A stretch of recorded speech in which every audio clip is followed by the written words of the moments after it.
Hello, everybody. This is DM Fox coming at you with Magic, Mischief, and Mayhem with the Tales of Blood and Sand campaign. We're going to do a kind of pre episode recording.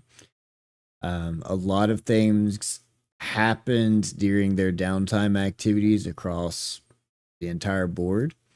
And so we kind of want to come together and have a moment to talk about that in character and out of character, along with having that available for y'all to hear into, kind of get an understanding of what's going to be discussed when we start our normal episode again on Monday.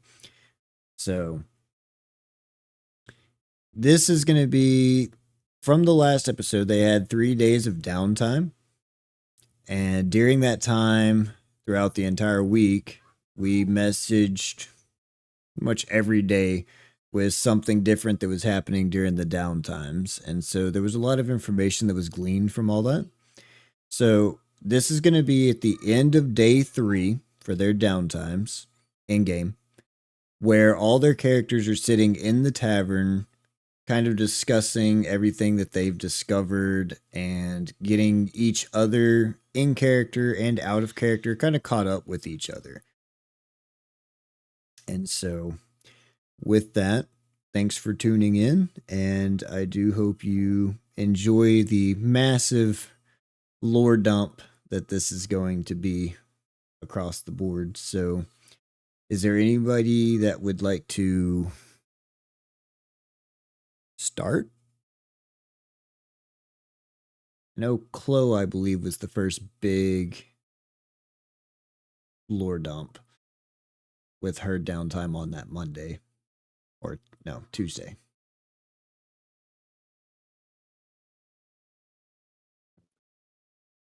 Clarifying question. Very much was, but if somebody else wants to go first, that would be great.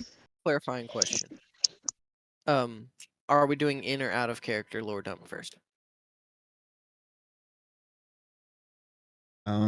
It can be a mix of both if you want. You can dump everything out of character all at once on your turn, but maybe dump what is important in-game character and then as a overview the whole event if you would like. However you best see that. Just distinguish between what's in character and out of character whenever you're doing the description, and you should be fine. Okay. I'll if no one else wants to start, I can start with my out of character dump. So Go for it. Then what happened was during the downtime session that y'all had, I wasn't here obviously. I had stuff that I had to do. And so I actually had an extra day that I was playing around with trying to get information. And it picked up where I left off 2 weeks ago in the library. So I was researching into both my character's deity and the BBEG that we released. So in my research, I went over and learned, I think it was 8 different origins for Nilotep, which kind of fits the whole chaos theme. But as that happened, I noticed the books were flying everywhere, and a librarian proceeded to try to get onto me for building a house out of the books. And then she got hit in the head with a book, and I saw a shadowy figure running across the bookshelf. So I followed it, and it disappeared. And so I started putting the books back, went to the next section. There wasn't really much information on our BBEG that I found. However, the shadowy figure came back and started talking with me. Turns out it's my ring. So I'm not even going to try to pronounce her full name. I'm just going to call her by the short, which is Nip. My ring admitted to eating me, and it said that it would eventually change places with me, where it would take over my body and I would be stuck as a shadow like it is. But in exchange, while I'm still in control, I get shadow abilities. In an attempt to kind of prolong the inevitable, Leah made a deal that using her psionic blades, she would feed this shadow creature other people instead of her, so that she didn't have to die as fast. And other than that, I went on some criminal hunting so that I could feed people without the law being on me. And that's all out of character. So there you go. I'm pretty much caught up there.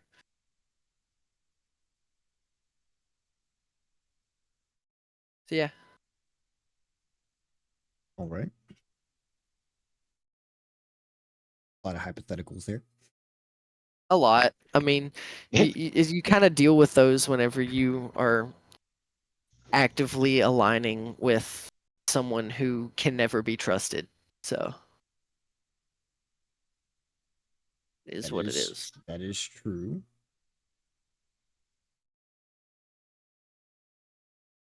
Because for all I know, Little Thing is not actually eating me, and I'm just feeding it people because it told me to. And her name, by the way, is Nymphalomia. No way I'd be able to pronounce that. I'm sorry. It's perfectly fine. That's why she goes by Nip.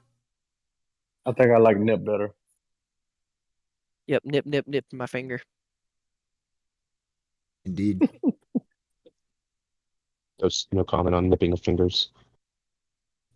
I mean, she is the ring that is currently like glued to me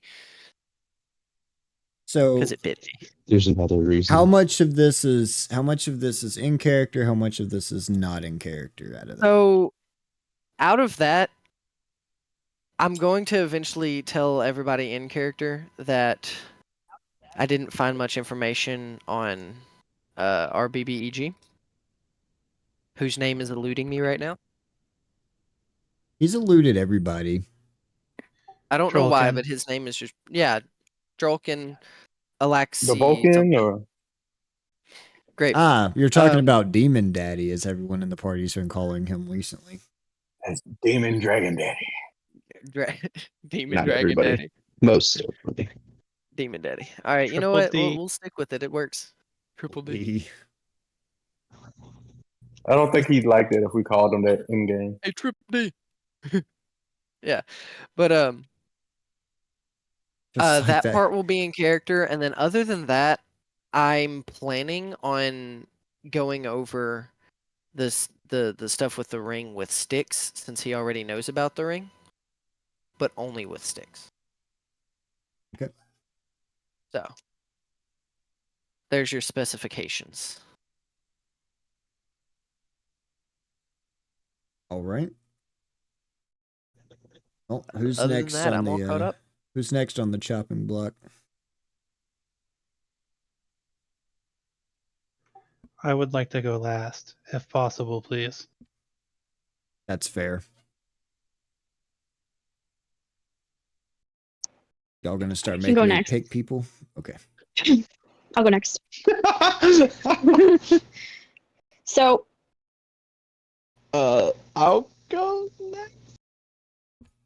Oh, now y'all are fighting over each other. All right, come on. First, No. If anyone else wants to go, I'm perfectly okay with this. I'm perfectly okay with this. Does anyone Actually- else want to go? Actually, Okay. on a counterpoint to this, before you go, Demetrius, I think Clover should go first, just so they get the full concept of what might have happened there before you drop the truth bomb. That's fair. That's very, very fair. So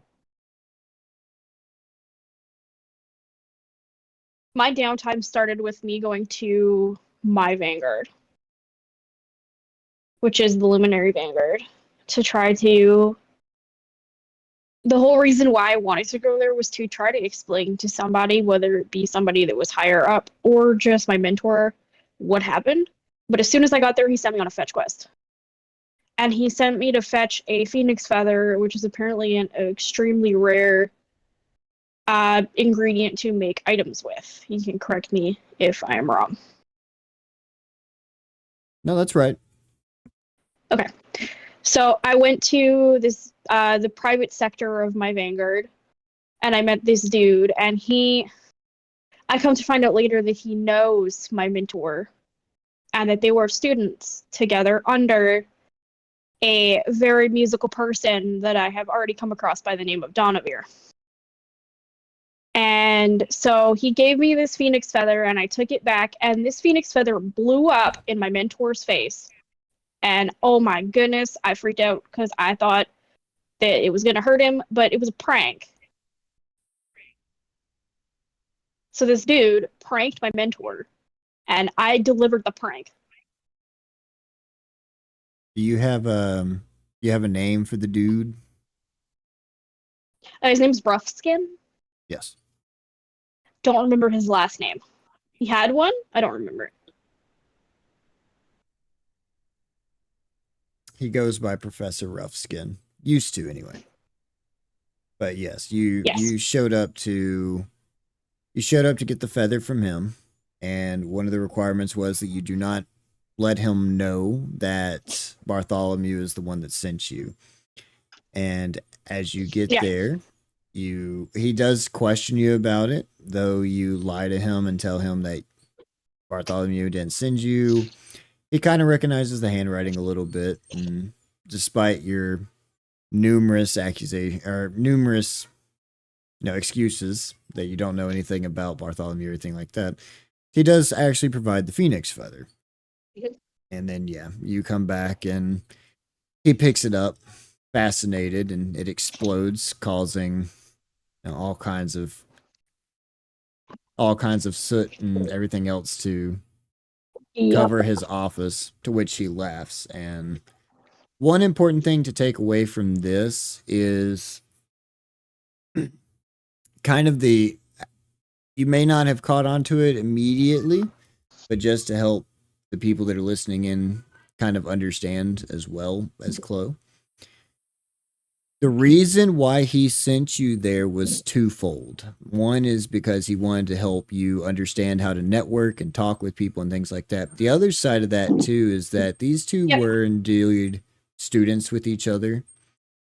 They both had the same mentor. Ironically enough, though,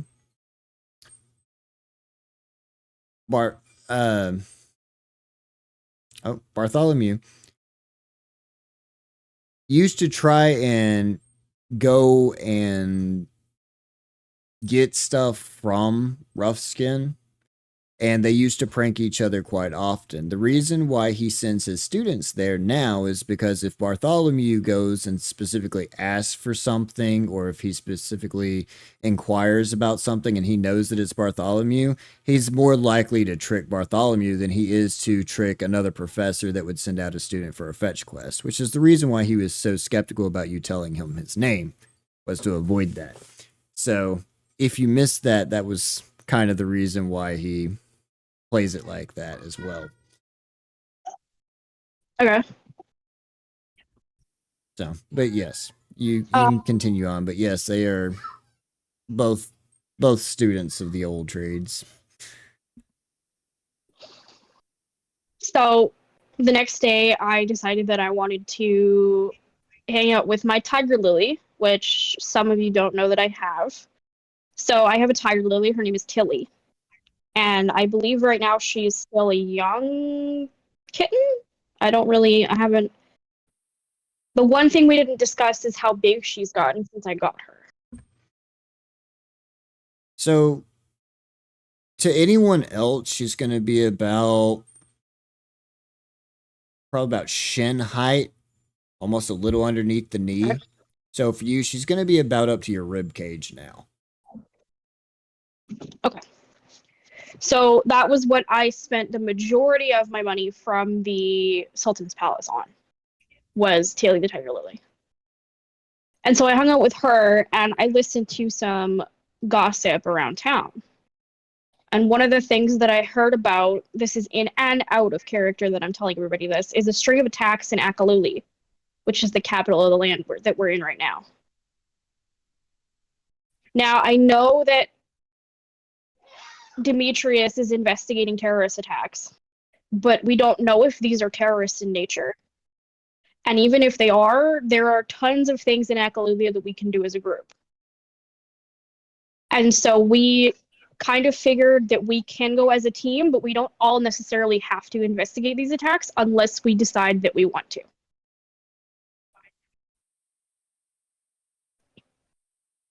And so after that, I decided that I wanted to find some place to perform and was told that with everything happening, I could either go to my guild or I could just ask around and find a place. And I chose to go to the guild.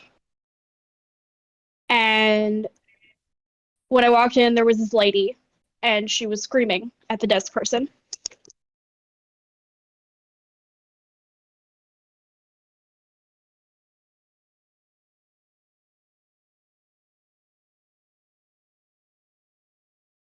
Are you okay, Chloe? 1 second, sorry. You're good.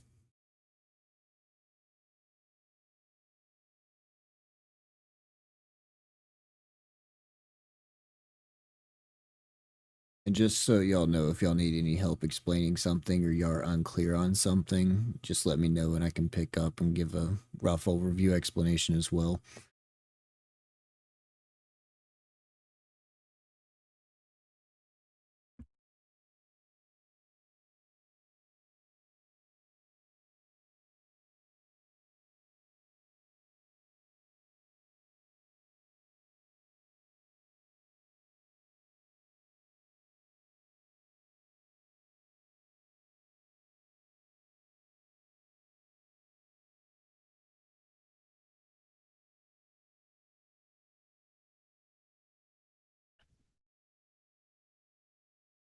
Do do do do do do do do do do do do do do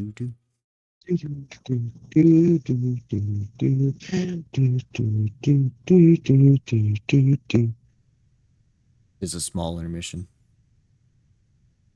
Actually, now that I think about it. No, never mind. Popcorn. Popcorn. Just gonna time skip. Get back. Okay. Okay. All right, we're back. So there was a lady who was yelling at the lady behind the front desk saying that she needed a performer. And she didn't want a student. She wanted an A-class performer. And so in my head at that time, I went, I don't play like a student. At least I may, but I play like a decent student. And so I started performing, and this lady turned around and she remembered me from the Sultan's Palace. And so I had a little bit of an internal freak out for the second time. And I smoothed it over and I smoothed my way out of it. And she asked me to perform at an event that was being hosted by the Hollowoods. Now, mind you, we went looking for them before and I could not find Natalie, and I also couldn't find Scarlett. So we didn't know where they were. And so immediately, as soon as I heard their name, I kind of jumped at the chance because in character, Clover was distraught that she couldn't find Natalie. And so this woman gave me money to go buy a dress, and I did. And I went to this event, and I met all of the Hollowoods. Cynthia Cornett, who's the sister we haven't met, Jacqueline Phelan, and Rodri, who was grandfather.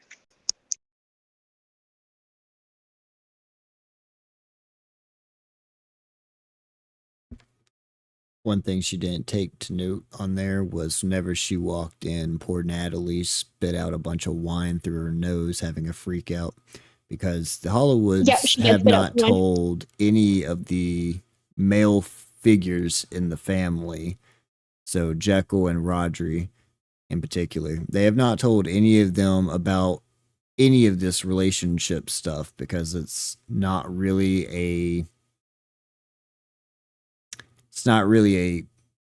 easy to discuss subject in their family.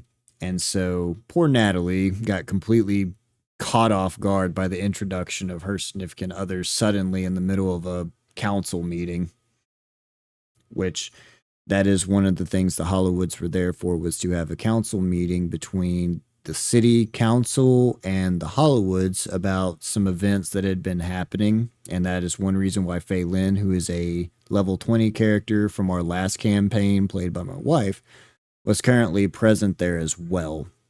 Out of character, she was gifted the gift of immortality in the last campaign in exchange for maintaining the balance over the world trees that anchor the magic between the Fey Wilds and the material plane. She specifically takes care of the world tree that anchors the points at Andriel, which is a kingdom to the south. And so she was there investigating the chest of devastations because she is a water genasi, has a lot of experience with primordial magic and elemental magic. And so she was there to see if she could kind of shed some light on that elemental chest of devastations that they found several episodes back, to help try and set the stage for why this event is happening. But yeah, and then Chloe showed up to perform, and everybody just hyper fixated on the bunny rabbit for the entire session. Yeah. And so things kind of escalated, and Phelan started asking me a bunch of questions. She asked me about my backstory and how I got from the Feywilds, because Herringons originate from the Feywilds, I believe. Yes, they do. And she's also responsible for overseeing part of the Feywilds as well. So this is something that pertains very strongly to her. In the last campaign, the last Herringon that they showed up was one of the player characters, and it proceeded to stab everybody and take blood from them. So they have a little bit of PTSD from rabbits. So everybody was a little bit hesitant of me at first. And so she was asking me a bunch of questions, like how did I get from the Feywilds? I had to come up with so much, like, on the spot. It was crazy. I've never had to come up with, like, that much. Because in Clover's backstory, it mentions nothing about her family. It mentions nothing about how she got from the Feywilds. And so I had to ask a bunch of out-of-character questions during this to try to, like, okay, how can I actually get from the Feywilds? How can I get back to the Feywilds? What is Clover's family? Like, who were her parents? What did they do? Were they around? And so it was really interesting for me. You did a good job. And so they asked me about what happened, and I also couldn't remember the dragon's name. I had to go into our previous history and look it up. And then so we talked about that for a little bit, and then I didn't mention Guinevere's name at all. I just called her the spirit. And when I did, I found out that she is Scarlet Natalie Heresy, and I don't know if she's Cynthia's mother. Is she Cynthia's mother too? Well, so you called out that she was a spirit, and they took an interest in that, and they were kind of inquisitive on it. The chain of events that happened, though, was the city council found out first about you being part of this team because Phelan was asking about you being part of the guild, and that's whenever you told them that you were part of Sidewinders. And the city council there's a guy by the name of Farley who has kind of been helping with the terrorist organization investigations, except he's more prone to witch hunts. So hearing that our dear Chloe was part of the Sidewinders, accusations immediately started to fly, and the room became very heated very quickly as they started to try and almost prosecute her right there at the table. And thankfully, Phelan and the Hollywoods were there to kind of step up and de-escalate the situation, at which point she began to go through a line of inquisitive and questionings, encrypting accusations, things like that. And that is one of the reasons where she found out some of the information about Theta. She did find out some of the information about the Hollowwoods as well. That's when she mentioned the spirit, and at one point during the conversation, you let slip that her name was Genevera, which is what triggered that series of events that unfolded with the Hollowwoods. Yes. So, uh, explain a little bit about what you learned from Theta, and then kind of Okay. explain a little bit about what happened whenever you mentioned the name Genevera to the Hollowwoods. So with Theta, the location was marked as a threat level 5. So they already knew that the location was bad and dangerous. So she knew more than what she let on to us. And so essentially what happened was I was told that she avoided going through the guild because it would have meant a lot of red tape because of how high of a threat the location posed. And so that's why she just like did it personally, was so she didn't have to go through that red tape. So essentially I was told that she didn't know what was inside the keep, but she knew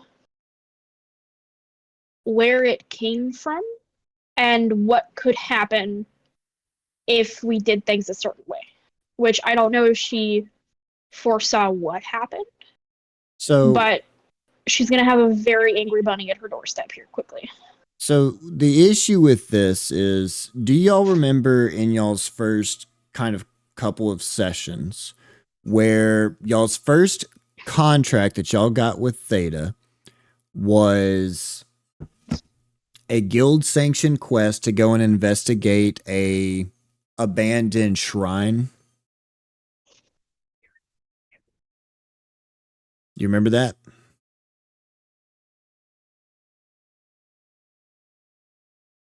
Yes, Okay. I do. I don't know if anybody else does. I do. Okay. I'm sorry. I was So- muted and trying to so the- fix it. The first Also session not that talking because I don't know if it's me or not. so the first well, no, this is just out of character conversation. This is clarification a bit. So the first section that y'all went to that shrine to Legorm, the Temple of Legorm. And when y'all got there, there was a bunch of dragon statues that were there. The statues were portrayed oddly, almost as they were portrayed as gods, even though y'all didn't recognize any of them.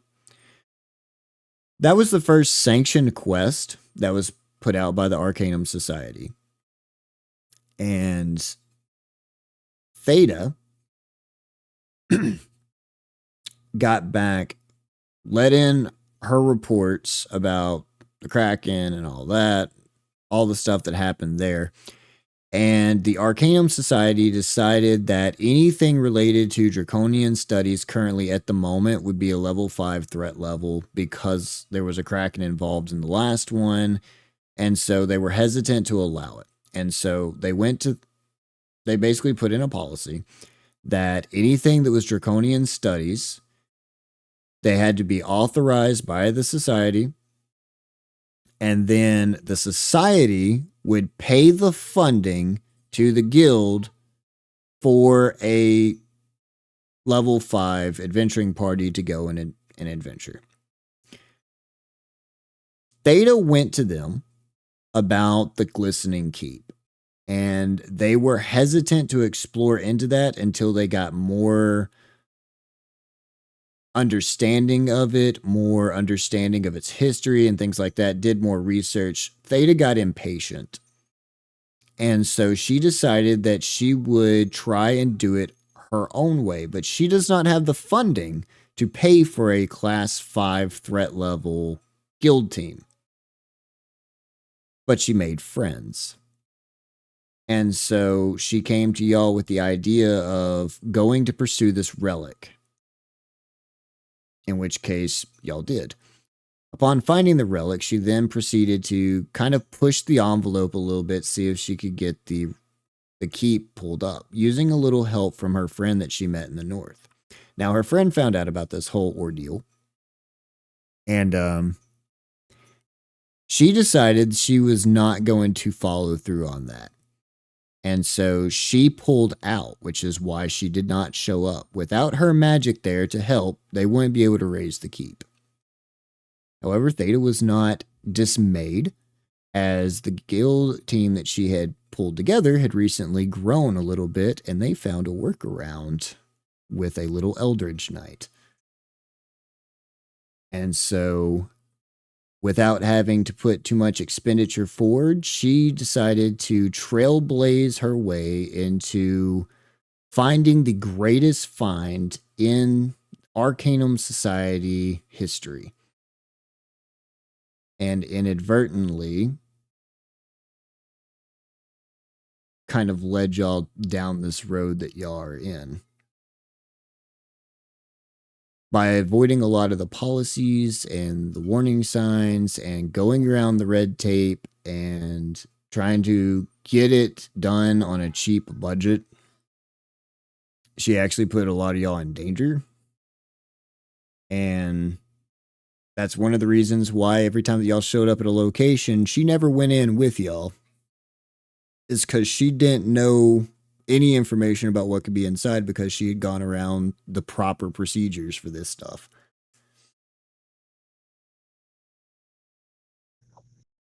But that's kind of what you found out from the journals there, Chloe, that Rodri provided.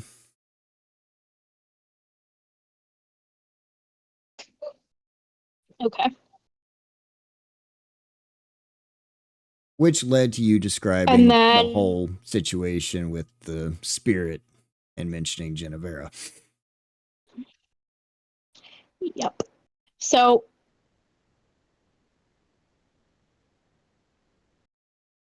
I come to find out that back when they fought their war, I think he said it was like 200 years ago or something. If you need, I can also describe this whole thing to you, because this was a massive lore dump. If you don't remember all the details. Yeah, because I'm of it. having to like read everything and like, yeah. Okay. All right. So as Chloe is kind of wrapping up her tale about the whole thing, she mentions the name Genevera, which Rodri, who is the grandfather of the Hollowoods, finds very interesting. And he asks her again what the name was, to which she responds again, Genevera. Now, at this point, the room has gone completely silent. Nobody's really talking. And Chloe hears under Natalie's breath as she whispers out, "Mom." And it becomes pretty apparent that Genevera is the mother of Natalie, Heresy, and Scarlet. And at this, Scarlet jumps up and she just runs out in tears.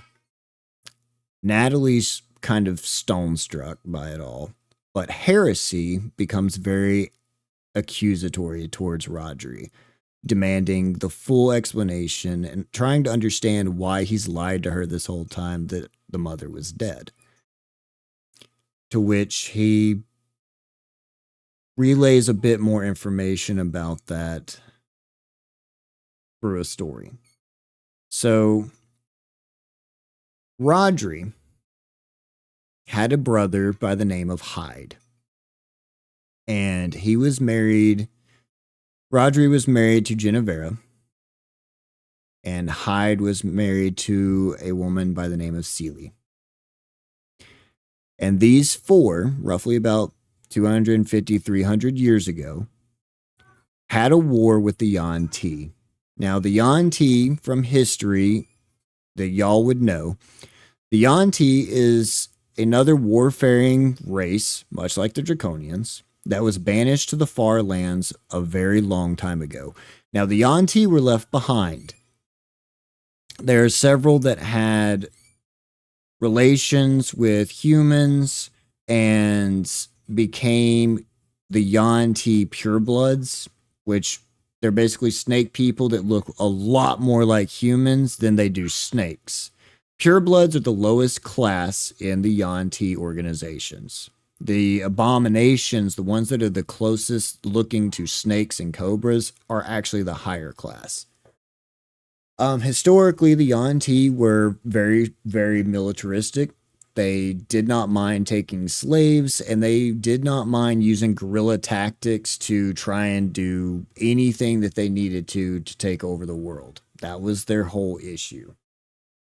And so, roughly about 250, 300 years ago, the Yuan-Tis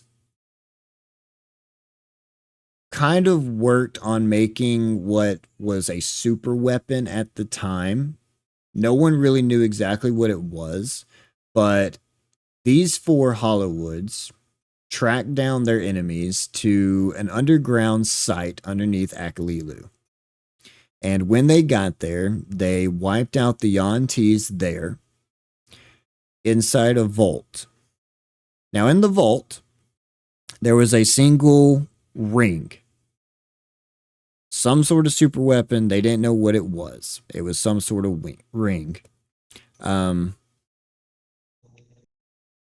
More to describe it better, it looked like a portal, very similar to the ones that y'all found as well. But at the time, they were not aware of it. So after wiping them out, they decided to leave the vault, shut it down, and kind of house it away. Now, on the way out, Genevera, who was Rodri's wife, stumbled upon something man-made down there. At first, they thought it was a stone, but as she picked it up, it was some sort of rhombus-shaped puzzle. And she became absolutely fascinated with it, spending several minutes, 30 minutes, 45 minutes just staring at it, working on it. And Rodri describes how this fascination with it, he tried to get her to put it down, leave it alone, don't touch it, but she just wouldn't. And so they kind of sat there and stared at it and watched. And as she slowly began to put it back together, once she completed it, there was a spike in energy, very small, very minuscule. But this super weapon ring behind them came alive for a minute. And they all blacked out. Now, when they woke up, they were in a completely different lands. Rodri describes as a land that physics, the universe, laws, both man-made, universal, nothing applied here. There was floating castles, pieces of land masses that defied gravity that would just float through space. There was burnt down trees, destroyed villages. It was just rambles and shambles of different pieces of the earth, whether that be actual land masses or broken down testaments to an age long lost. And they would later come to find out that this is the Far Lands. This is the place that the Draconians and Yuan-Ti were banished to supposedly so long ago. And they got a glimpse at it.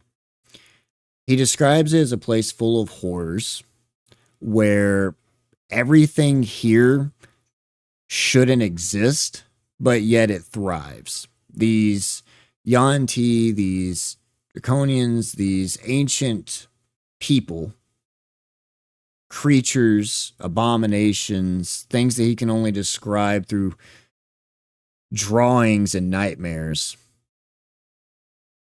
They thrive here where there should be nothing.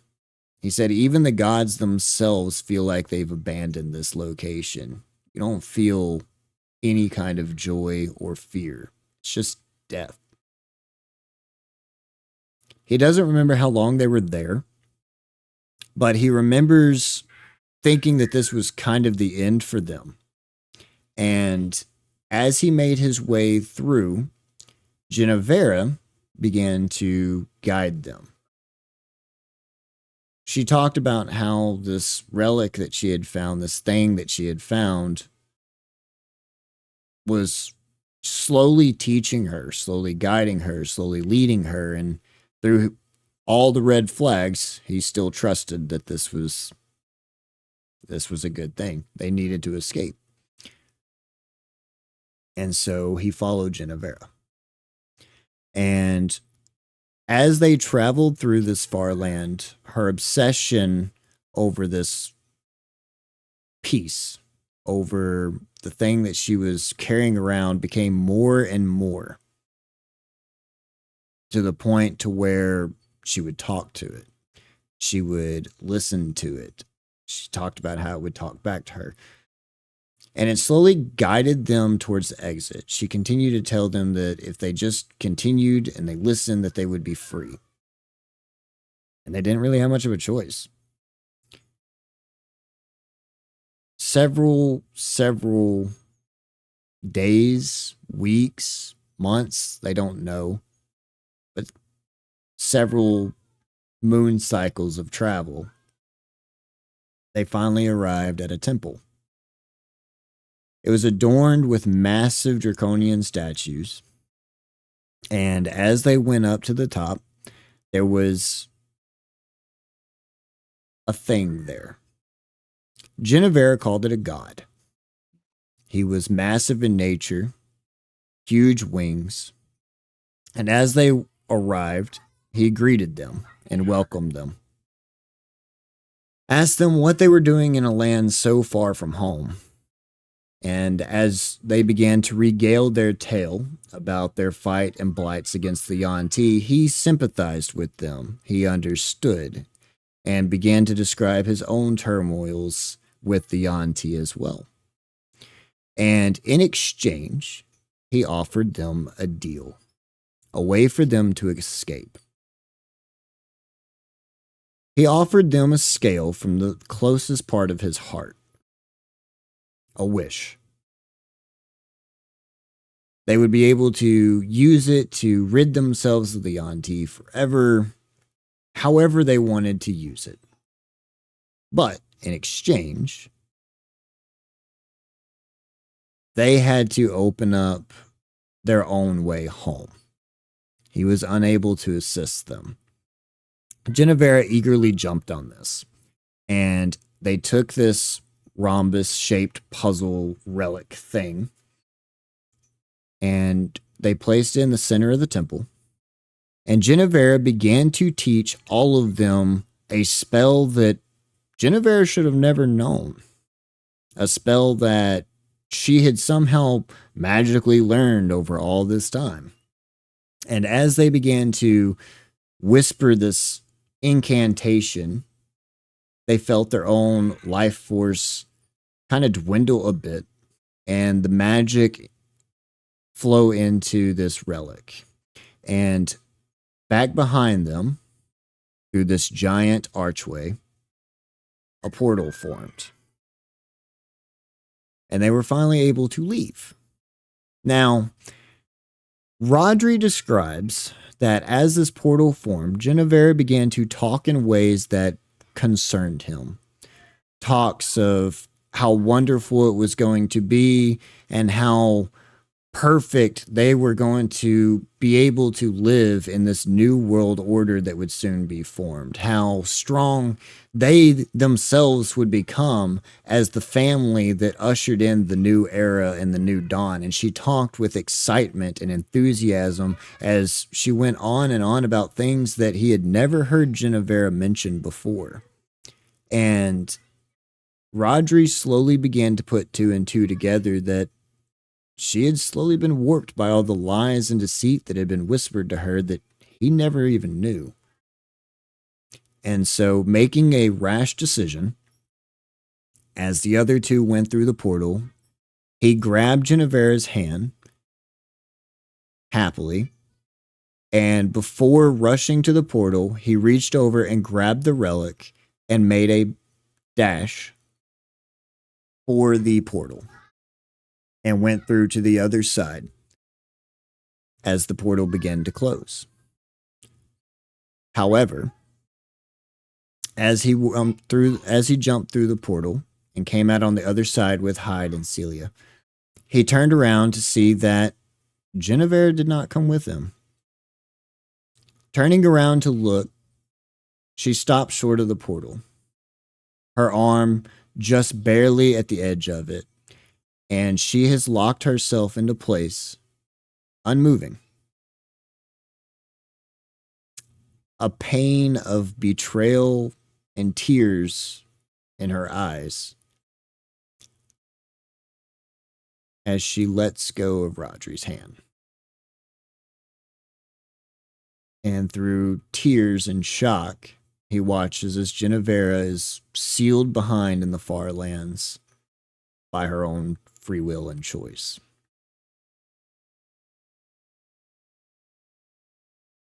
This broke Rodri. He lost his physical and mental love for his wife to this monster.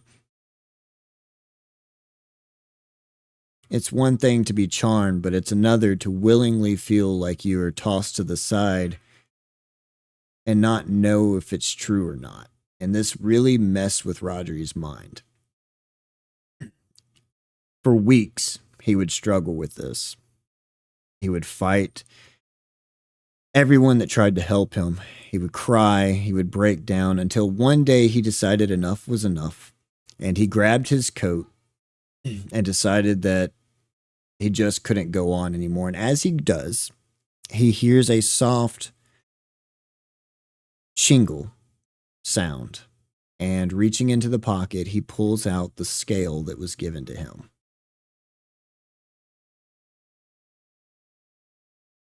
And reading on the back of the scale, he found the inscription of the deal. His wish in exchange for the thing he cares about the most.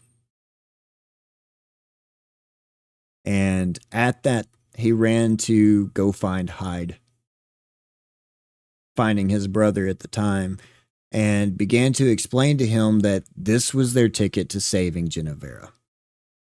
That all they needed to do was make the wish. Make a wish that she would be free. Make a wish that he could save her. Make a wish. And Hyde told him no. He said, we can't do it. You're going to give up the thing that you care about the most. He said, I've already given up the thing that I've cared about the most. She's in the far lands. I would give her up 100 more times if it meant the chance that I could probably save her again.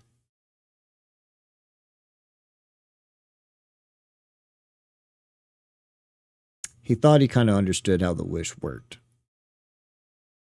But Hyde still told him no.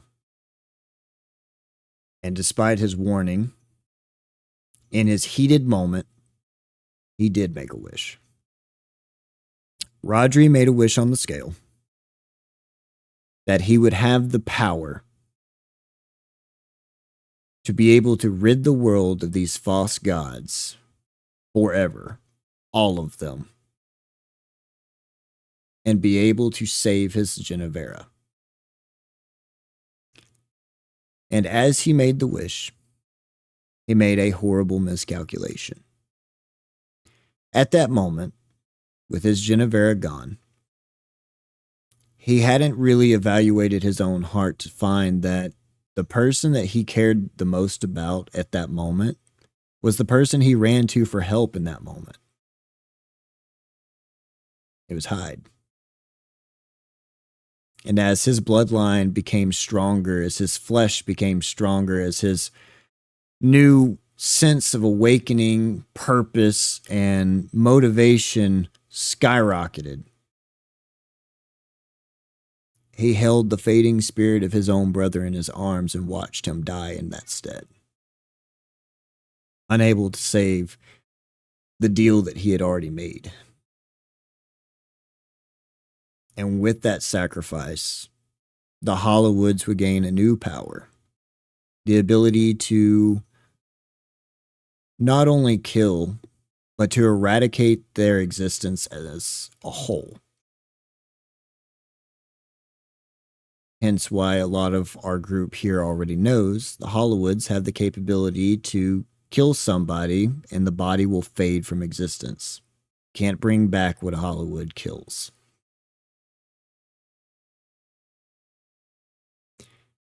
Heresy learned the truth that day. And Jekyll, even though he had known that his dad had passed in the war,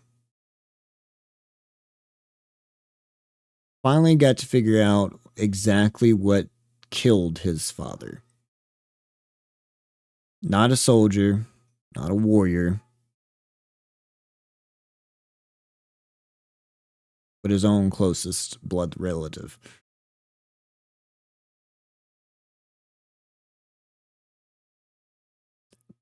After that, Jekyll's mother, Celia, would go on to suffer a lot of agony after the loss of Hyde. And this would lead to her taking her life 3 weeks later, leaving Jekyll an orphan.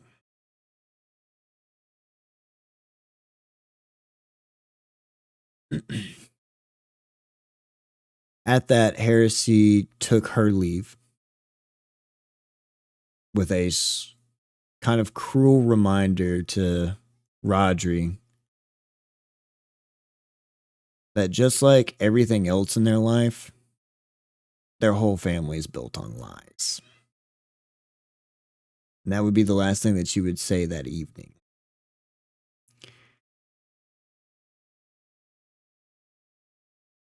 And then they would kind of break apart from there. Chloe is more than welcome to take over from this point, but that kind of ended the whole interaction for her at that moment. And her and Fei Lin took their leave to escort Chloe back safely from the city council later that evening. Is there anything else you would like to add to that, Chloe? Yes. So, after talking with Natalie in private and walking back with Phelan, we met up with Demetrius along the way. And she talked to him very briefly before she left. And when she left, she kind of just disappeared.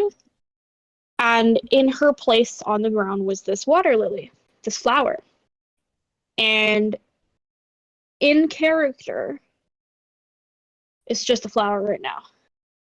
But out of character, each petal on this flower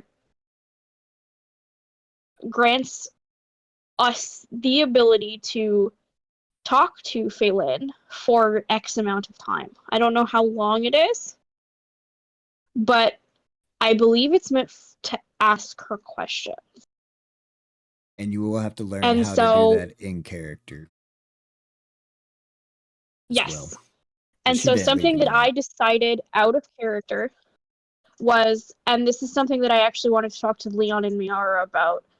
I noticed that you guys kind of share a lot of your stuff in the game. So since there are only 5 petals, would you guys be okay with sharing a petal?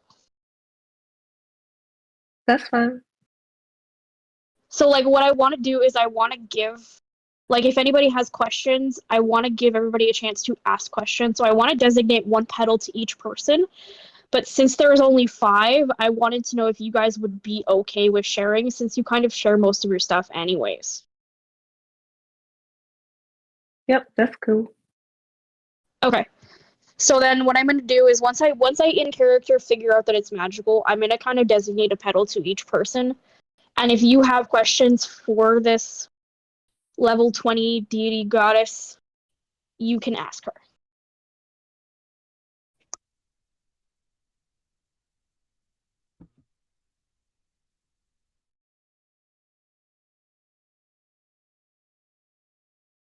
All right. Yeah. It's kind of it for my stuff. Besides, like, they don't really know who they've not met Donavir yet, but for the people that have, he's not a bard, he's actually a warlock.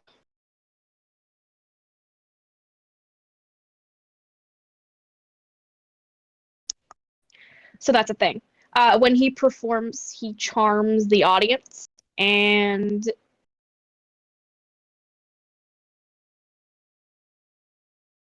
yeah, that's the thing that I learned this morning.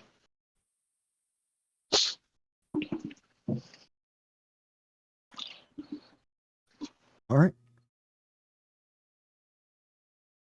Y'all will learn a little bit more about Donavir in time. But yeah, Donavir is a very well known bard across the entire, well, across several kingdoms, actually.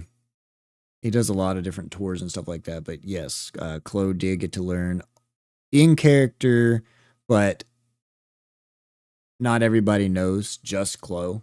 But out of character, Donavir made a pact with a patron that the songs he performs through his violin are actually songs composed by his patron. And so this adoration and charming that he does for his fans actually feeds his patron as well. And so spells and things like that that he casts are through his violin, which makes him look like a bard, but he's actually a warlock who's just found a different way to cast spells. So, interesting enough, if any of you ever go to one of his concerts, you'll get an interesting experience because most people describe it as something that is almost like a chemical high. Everyone is entranced, enthralled, and charmed, and everyone remembers the concert differently every time. It's kind of like a trip every time that they go. So, unique. But that's already more information that I should probably let out. Let's move along. Demetrius, you want to take over? Yes. So with my downtime, the day one, well, actually, semi-start. But yeah, I'll just start day one. That ore I found at the Glistening Keep, I ended up taking to Tiberius and telling him I wanted to make some half plate, which he ended up getting one of his. Oh, he cut out. Hold on.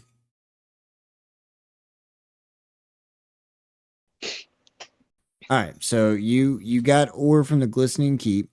Sorry, our Discord just kind of had a meltdown aneurysm, but you got ore from the keep, and then you took that to Tiberius to make half plate. And what happened? He said he was going to get one of his apprentices to help us out to cut down on time because I only had so much time downtime. So I told him I only had so much free time. So he got an apprentice to help us out. So I did that and worked on that. Well, when I went to pull the ore out for the material to give to Tiberius, I pulled my hand out and a little baby mimic was, chomping on it. So, in a reaction of pain, Demetrius kind of Eldritch blasted You it did immediately. not. Yeah, it's gone. It's dead. You're an awful person. So, listen, it was a reaction. So, it's dead. It's gone. Goodbye. So Tiberius found that interesting and then carried on his days, which leads me to believe it's probably not his first mimic he's seen. So I gave him the ore. We worked on that for a bit. Upon which I ended up going to the Brotherhood to get some training in and look for somebody I met in the when I was giving the report to the Brotherhood. He's who I reported to, like tried to find the High Sentinel with, because I noticed that he was somebody I got initiated with, and he was already a Vanguard. So I was kind of really shocked that he moved up the ranks so fast. And I just wanted, some recommendations on how I can actually move and progress. So I went there, went looking for him, couldn't find him, asked around to people. if they could see him, and no one's seen him, but they said they keep an eye out. So then I went to the training room and didn't do a very great training session. So I got laughed at, and so I turned around, and since Demetrius has had a shitty couple days, he just gives the guy a really defeated look. And I'm assuming the guy was very compassionate and understanding at that point because he didn't tease any further. He kind of just came over and was like, "You're not going to get any stronger off that workout." And so Demetrius, again, just having a bad day, was just like, "Yeah, I know. Just been a shitty few days." And so he tells the guy, "I actually came here looking for you because it ended up being the guy that laughed was the guy he went there looking for." The guy introduced himself as Nicholas, and so I introduced myself and kind of was like, "Hey, I had a couple questions to ask of you." And he was like, "Hey, what's up?" And so I told him, I was like, "I just noticed we got initiated at the same time, and you moved up the ranks pretty quickly." And he basically told me that kind of happens with people like him. And Demetrius, really confused, asked what he meant by people like him. And he basically said that he's a prince and a knight, and there's another brotherhood called the Brotherhood of Knighthood. That's kind of like the over. Legionnaires. Yes, Yeah, Brotherhood of Legionnaires. you have the Brotherhood of Honor, and then within the Brotherhood of Honor, there is a prestigious group called the Legionnaires that specifically train knights. They don't take anybody. They only take knights. So you have to either be part of that lineage, part of the royalty, or have some correlation for why you should be part of that program. But they basically have different programs that you can become. You can become like a militia to where you go out and fight people. You can become more of a guard where you protect people. They have different branches. Well, the Legionnaires is specifically a royal order that works for knights and kings and queens and things like that. So, carry on. Sorry. Roger, that's fine. So basically, he just says like people that come from this order generally move up the ranks pretty fast, and so that he was a prince and a knight, and so that's why he made rank so fast. And Demetrius, what I'm about to say is actually like out of character versus in character. Everything else I'm telling you in character right now. Demetrius is going to actually laugh at this and say that's kind of really ironic because there's only three people. Yeah, three people at the current moment that actually know in character that Demetrius comes from a noble family and actually technically has a lineage to two different kingdoms. So he basically reveals this secret to this knight slash prince and is like, "I'm actually royalty too, but my own kingdom would probably kill me if they know I exist." Which he's really compassionate about, saying that basically like it's better off that you're not there anyways. And after that, I basically ask him for advice on how to move up the ranks in my own circumstances that I'm in. And he tells me, basically offers me to teach me and offers me like a spot in a class that he's going to start teaching, which actually is really cool because the next 7 days I actually start the day with an inspiration dice because it inspired me, is what I'm assuming. And so he's actually going to be like, from what I'm realizing, going to be my teacher from henceforth. From here, we end up going to go patrolling around, and we talk about various things, such as like what stuff with my god, stuff with like leading a kingdom and stuff like that. So then after guard duty, he takes me to go get drinks, And while we're there, we are just talking and stuff. And I say I gotta go because I realize what time it is, and I kind of want to go back and work on some more of the armor and kind of get some progress in on it to get it done. So as I'm leaving, he tells me if I ever find him again, to either find him at the Brotherhood or here at this tavern called the Gilded Griffin, and points at the tavern sign. This is back in character, by the way, that I'm telling you guys this. And so I look at the sign, and as I'm looking at the sign, I notice above the doorway, right next to the sign, reads "The Jolly Fox" in golden writing. Well, Demetrius, really confused, looks back at Nicholas and's like, "Didn't you say this place was called the Gilded Griffin?" And he's like, "Yeah, why?" And so I tell him, "Well, that says there that the Jolly Fox." Nicholas looks really confused and looks at the doorway and is like, "I don't see a thing. I don't see absolutely anything." So Demetrius looks, points at it, and is like, "You don't see the writing above the doorway?" And he's like, "No, man, I think you've lost it." And he leaves. Well, Demetrius leaves the bar feeling like he's absolutely going crazy. Um, from here, he heads to the Arcanum Society to do some fetch quests because he's still trying to get into the Arcanum Society and kind of further his warlock capabilities, but just hasn't had any luck. Well, kind of the same thing happens tonight, and he's just not doing good at it. After leaving the Arcanum Society, as Flo mentioned, I run into her.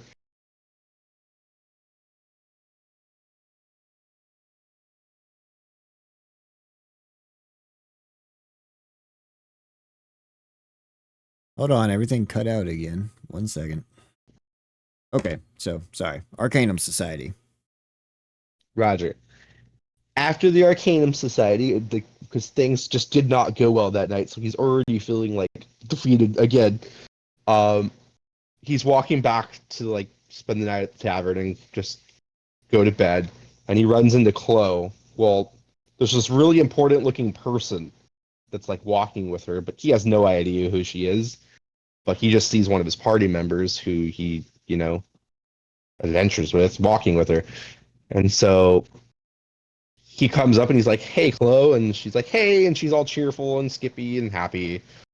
And he's kind of looking at this person behind her, questioning why she's walking behind Chloe. And it's like, "Who's your friend?" And Chloe introduces Phelan and says who she is, being part of the Hollywood family, marrying Jekyll, who, again, Demetrius also has no idea who Jekyll is at the moment. And he's like, "Oh, okay." And Phelan introduces herself and then basically hands Chloe off to me to walk the rest of the way home, and just vanishes out of thin air and leaves this flower. Well, Demetrius is just like, "I don't really care," because, he's had a bad day, and just keeps walking with Chloe. And she's all skippy and happy and stuff like that. And I forget how it came up, but Demetrius ends up talking to Chloe about Aegeus and like how much she knows about him and like what his beliefs are and what he expects of him being a follower. And Chloe seems like she's just being nice and just kind of saying she's listening and but not really caring. But it's nice of her to actually like show interest. So they end up getting back to the tavern and going separate ways, and that's my day 2. Day 3, Demetrius wakes up and immediately. Actually, day 2, Chloe also tells me that she was at the Hollywood event and seeing the rest of the Hollywoods, which led Demetrius to day 3. Day 3, he wakes up, immediately finishes his stuff at the blacksmith, but then immediately after that goes to the city guard encampment to see if he can find Heresy, to make sure she's okay after the whole glistening keep thing. he gets there, and Heresy's second in command basically says that she was there, but she was angry and just was there briefly and left. Well, Demetrius, knowing where Heresy likes to go when she's upset, first goes to check the diner, and then he was, if she wasn't there, going to check the garden. Well, she just so happened to be at the diner. And so she seems like she's been drinking already and she's upset. And at this point, Demetrius throws out everything that's going on with himself and doesn't really tell her about the Glistening Keep and what happened and or anything that he was originally going to talk to her about. He just wants to make sure she's okay. And so he just slides in next to her and asks what's wrong. And she basically like doesn't really say much, but just keeps looking at this picture. And he knows she really likes this picture, but never really understood why. And she basically asks Demetrius about, before he says anything about the Glistening Keep, asks Demetrius about Genevieve and Genevera. And Demetrius is just taken back because he has no idea how she even knows about Genevieve. And so she basically points to the picture and says that's her and that's her mom, and he's just blown away. But he just hugs her and he's like, I'm sorry. And he's like, it's not your fault. Well, she's like, it's not your fault. It's really only one person that knew the truth this whole time. And he doesn't know what she means by that, but he just keeps holding her. And she asks if he wants to go out, have fun, and just have a good time tonight. And so, thinking that's what she needs, he goes along with it, goes, has fun. And they end up making their way up to the tavern room, and she's trying to seduce Demetrius, but he's not going to do that. He cares way too much about her to take advantage of a vulnerable Heresy. And so he basically is like, no, when we eventually get to this point in our relationship, it's going to be when you're ready. And she passes out. He lays her on the bed and just lays next to her for about 3 hours. And then she wakes up worried that they did something that wasn't good. And Demetrius assures her that that's not the case. He would never do that. Her being really appreciative, says thank you for being trustworthy, letting me be able to be vulnerable around you. I find myself more and more every time we spend time together wanting you. And she says she has to go though, so that way her grandfather, Phelan, don't worry, which this is the second time he's heard of this person. He has no idea who she is, but seems important in the family now, and he's taken notice of that. And so he's like, okay. And they kiss, and she goes on her way. Well, he just goes back to sleep, and that ends my day 3 and everything I have.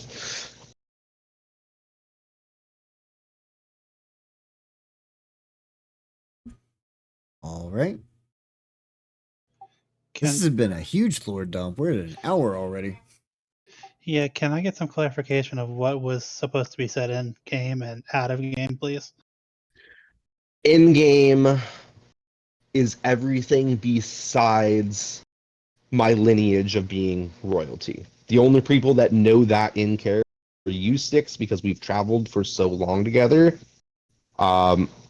Nicholas, which is an NPC, so it doesn't really matter, and I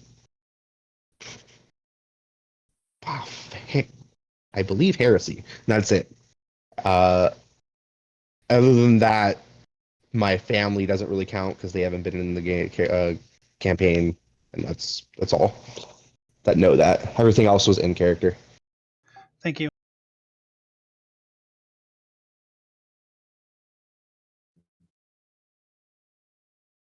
All right. Leaves Leon and Miara to go over their stuff.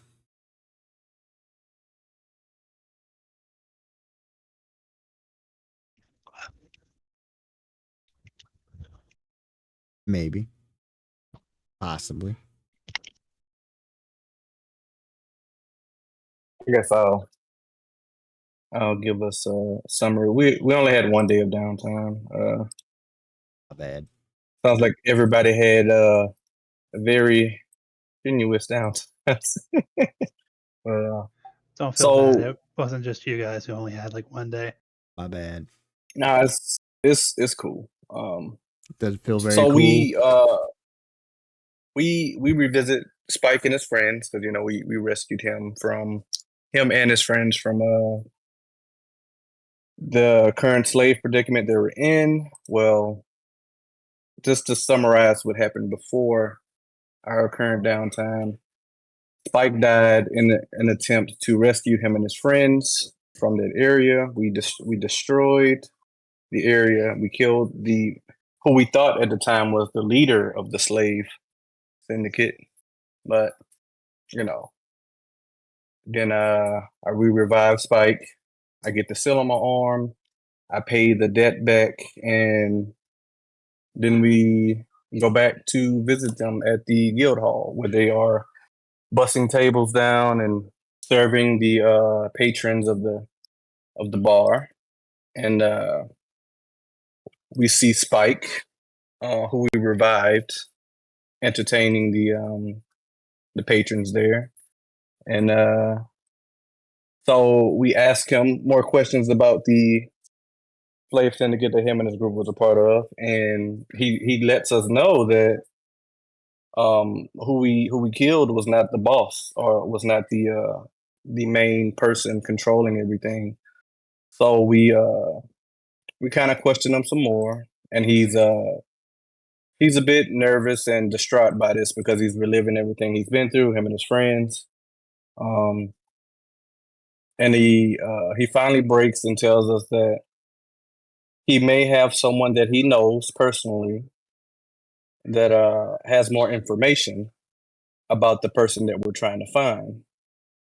And he makes us promise not to bring guards with us.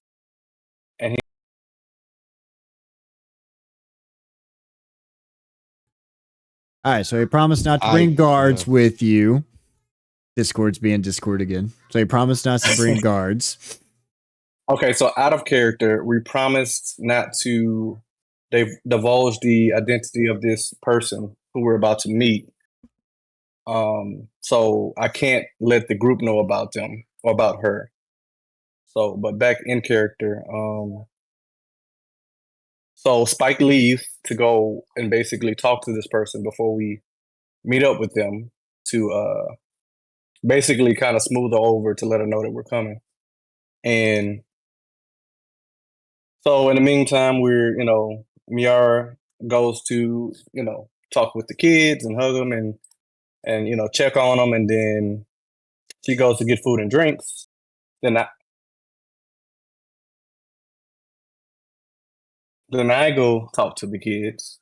I try to talk to what's her name? Lydia. I try to talk to Lydia, and she's scared and backs up. And Felix, one of the other kids, basically says that oh, she's scared of men for some reason, so she kind of doesn't want to talk to them. So to cheer her up, I kind of ask them if they want to see a trick, and Felix says yes. Lydia kind of nods her head a little, and I actually use this opportunity to summon my familiar, and I summon a hawk. It's brown with like red hint, and he kind of flies around the ceiling and comes back down and lands on my forearm. And I kind of I let him know that I named her Thule. So we have a new member of the group. Name is Thule. And then they kind of are amazed by that. And then by that time, Miara comes back with the food and drinks, and then we kind of just spend the rest of the time spending time with them and talking and eating and laughing. And then we wait till nighttime. Hey, Leon, And yeah. don't don't mean to interrupt on there, but do you want to tell them the backstory of those kids? Do I have notes on that? Give me a second. If not, I can retell it too, or you can keep it secret, however you want to do. No, you can tell them if you want. I don't think I wrote down the backstory So of the kid. are y'all familiar with the backstory of the children? I At am. all? I am as well. You should Slightly. probably say it I anyway. remember pieces. So so the children, when Spike was first found, he had a group of friends that were being held kind of over his head in a cage by the Thieves Guild. And every time that Spike failed to go out and steal enough valuables or perform or kind of bring in his own ends meet, the Thieves Guild would sell one of his friends. Now, by the time that Miara and Leon were able to save him, Spike went from a group of about 7 friends down to just the 3. So Leon and Miara had a chance to talk with them and ask how they kind of ended up in this situation for a little bit of a background on there. And oh, that one was kind of rough as a DM too, I'm not going to lie. But all of these kids are not related. All 7 of them, including Spike, so all 8 of them, when the slave trade was still going at its finest, it was not uncommon for this to be a practice, and it is still used to this day. But people that buy their slaves for lucrative downtime activities would often end up with children from the lucrative downtime activities. And to them, this became almost like a bonus. They would raise the kids just enough until they were weaned, and then they would sell the children. So they made money off of not only the women through their lucrative nighttime activities, but also they would make money from the offsprings of that as well. So none of these kids even know who their parents are, mother or father. And at this time, Spike met all 8 of them when they were being held by a slaver.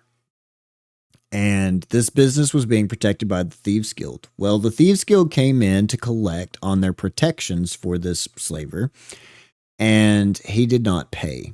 And so they iced him and collected his assets as collateral, which would have been the 8 children. Now, the debts is how they would pay this off. So to pay off for this Thieves Guild, or for the slaver's debts, they slowly had Spike go out and steal for them, or if he didn't steal enough, they would sell off his friends. And for some of the more feminine of the friends, they would pay their debts back in other ways. And so, though nobody has really dabbled much into it or asked questions or anything like that, yeah, Lydia does have a fear of men. Or context of that. But no one's really sure why. And that's both in character and out of character. I don't think anybody is really sure why quite yet either. But this is what they kind of learned from Spike before they got to spend some time with the children themselves. But yes, and then as y'all waited, Spike did arrive back and slide in beside y'all, and you can pick back up from there. But Yep. Okay, Spike returns that night. Then we follow him to a church down the street at the end of the town, and we enter a cemetery. We stop in front of a catacomb, and as we stop, three armored individuals with spears in their hands materialize in front of us. These individuals are called the Shroud, an elite guard of the Veiled Market. Spike says a phrase, quick and quiet, like the mist, nothing left, nothing missed. And at the end of this phrase, the Shroud lowers the spears and stand aside and allows us to walk into the catacombs. And as we enter, okay, out of character, they're not supposed to know this part, but we meet Spike's friend, who's called Vanity. She's what? A tiefling? She's a tiefling. No, not tiefling. Close. She is a warlock. Now, see, I had that in the notes. She is a warlock. Not a I tiefling. did have that in the notes. Warlock's a warlock. race too? Warlock is a class. Oh, She they is. don't know the race. Yeah, she's an elf. So she's an elf warlock, which is why Yeah. she's so strong for being so young. Yeah, and I'll pick up back from. Let's see here. Yes, so back in character. Well, no, this is still out of character because they're not supposed to know. So we found out that Vanity works with the elites, the secret society, and she wants to end the current slavery practices, but she can't because she is a servant herself. And then that's when Spike tells us that she is a warlock and has the power to see through lies, making her valuable to the organization. And Vanity kind of fusses at Spike for telling her business. Then Vanity tells us how far back the slave syndicate goes, how it started with the orcs capturing their enemies and branding them for sale to fuel their war. They would capture. So it went back to the Civil War, which was the Commonwealth in the south, and then the orcs to the north. And it was actually the southern humans that would capture the orcs' enemy or orc enemies, okay. and they would brand the orcs. In the original campaign, one of So our the orcs party would- members. Yeah. So in our original campaign, one of our this was back in the Andriel campaign. Leah Bell would remember this, not in character but out of character. They actually sold a lot of their magic items to buy one of these orcs out of the slave trade, and she would go on to like be a very strong protector to one of the baby dragons later on. But yeah, the orcs were all horrendously branded, and every time that they would pass one slave to another, they would rebrand over them, so their entire backs would be covered in markings.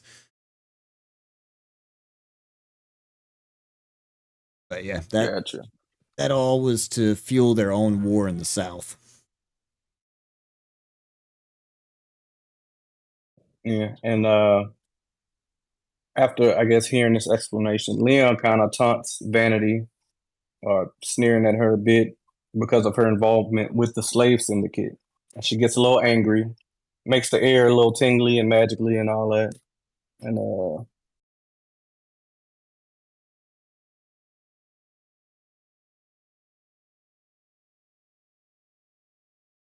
I think y'all cut out again. Hold on. All right, so sorry. Made the air all tingly and magical and whatnot. Carry on. and Leon kind of taunts her a little bit, you know, making her mad and making the air all magically. And we get more information on the elites and the slave trade and about how 3 people come to vote during sessions either for or against slavery, and one of them named is Golden Bull. This is still out of character.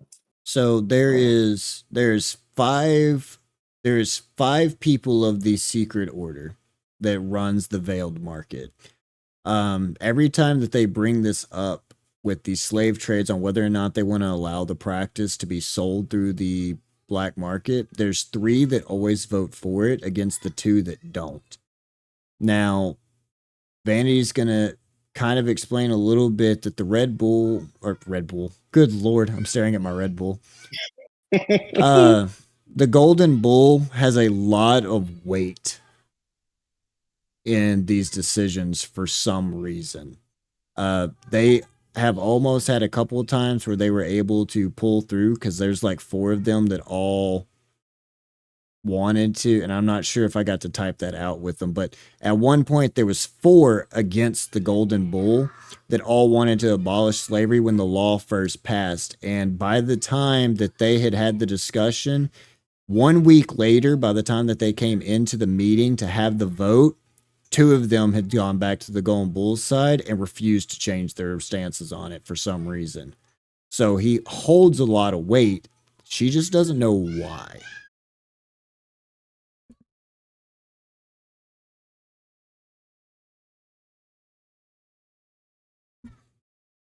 Oh my gosh. And then it cut out again, I guess. It doesn't like us. That's fine. All right. So leaving off, that was, yeah, she doesn't know why. You can carry on from there. Gotcha. And it was at this point that Leon threatened to kill the elites so they couldn't vote anymore. And his words, and I quote, he said, "Music to my ears. I guess we got to take care of them." And after hearing this threat, Vanity politely asked us to leave as the Shroud surrounded her and they left. And after leaving the catacombs and feeling defeated, we discover after we leave that Vanity, and of course this is still all out of character, Vanity slipped Spike a note when they hugged, and the note read, "The Shroud will talk. I suspect a spy in the group and no idea who. Assume the bull will go into hiding. Remember, all roads lead to gold." And then we return to the guild hall and talk about the message. Spike mentions that it may reference the Temple of Midas and knowing contacts in the market that may have more information. And Spike also volunteered to go to the market to talk to his contacts. And that's kind of where we left off. I think we turned in for the night.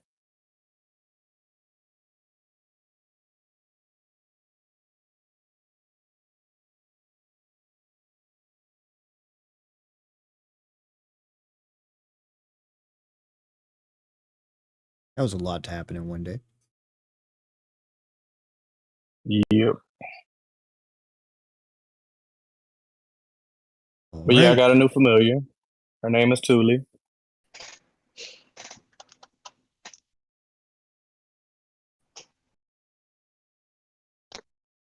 We have a bunch of people that can fly all around again. I started to name her Bloodwing. In character, Oh man, that's in cool. character, if y'all trust me, I would like to meet the kids. Now that we know that they're a Oh. thing, I would like to meet Yeah, them. yeah. Okay, Yeah, cool. definitely. Possibility. Everybody could actually meet the kids at the guild hall. Yeah, everybody can meet them. Okay. They Sure. work And all you the can time. you can probably meet Spike too, but you may not recognize him because he may be shape shifting into something else. Is he Okay. a changeling or something? He can alter his form Okay. pretty often. Yeah. At this point, we don't know what he is, but he's just changing into different things. You don't know what his true form is. Me Right neither. now, he's a little boy with red hair.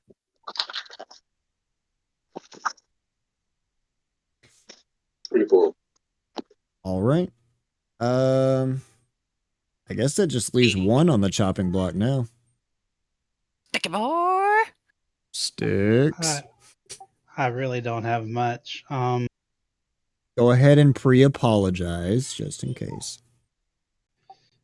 After hearing your guys' downtime, Styx may be a little bit upset. He is also not in the great headspace right now. He is kind of blaming himself for everything that has happened with the Glistening Keep.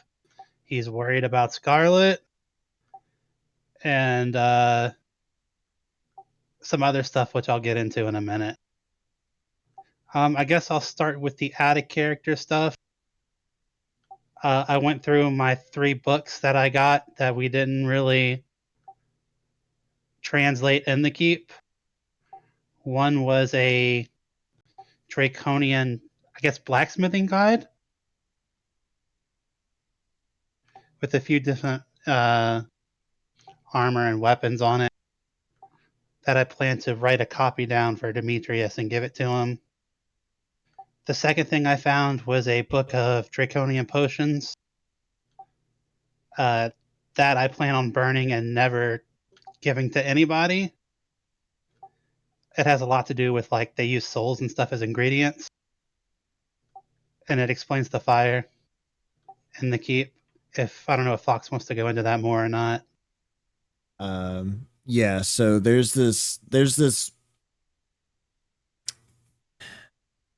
process that the Draconians have created called everlasting fire.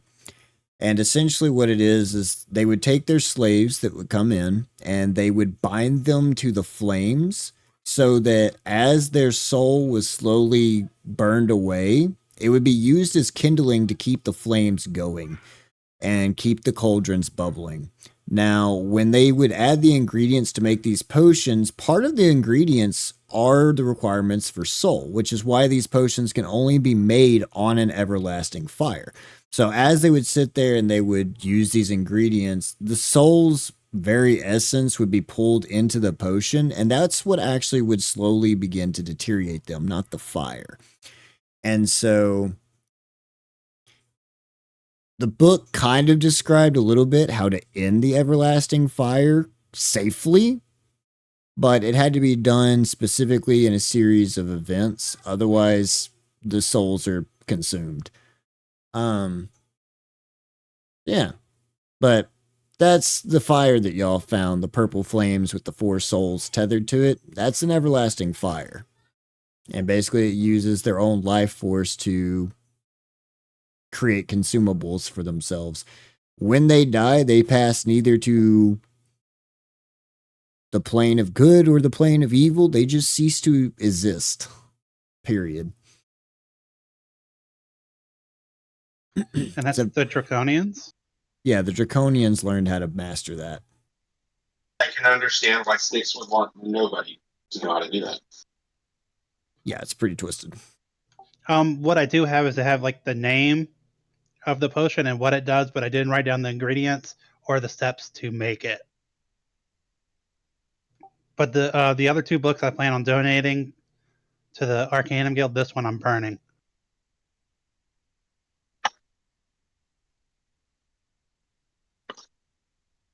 Are you're burning, or you still have it and you plan to burn it? That is the question I need answers to. Well, I didn't really get further than that. But the plan was to burn it as soon as possible. Gotcha. And was that in character that you explained that to us? No, you're not going to know about the book that needs to be burned. You're just going to know what I learned. Damn it. Okay. Were you wanting to make a soul potion?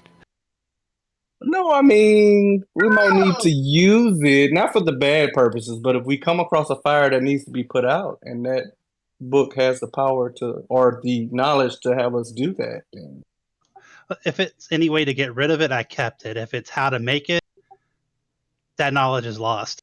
If it's any help or consolation too, the base ingredients for most of those potion sticks is salt water.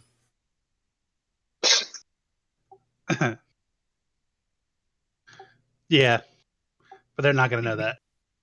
Yeah. That's not right.